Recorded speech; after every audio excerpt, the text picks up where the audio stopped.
अस्सलाम वालेकुम प्यारी बहनों, उम्मीद है कि आप खैरियत से होंगी। अल्लाह पाक आपको खुश रखे।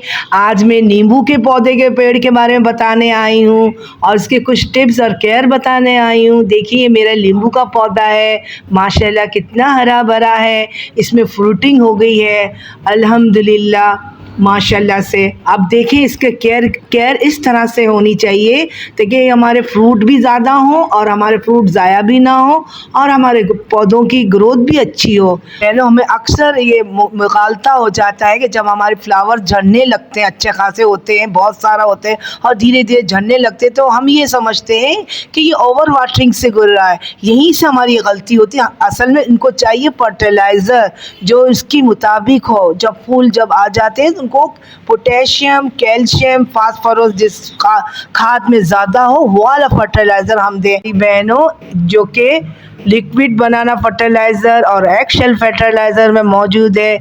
इन सब का वीडियो मेरे चैनल में मौजूद है, आप इसको अप्लाई करिएगा, जिसका लिंक ऊपर शो हो रहा है।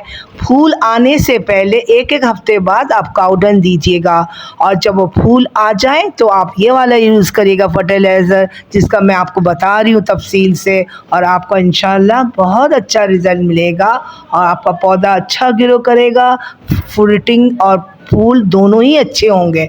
प्यारी बहनों, नींबू जो है विटामिन सी से भरपूर है और घर में लगाए हुए और घर से हासिल किए हुए नींबू की तो क्या ही बात है।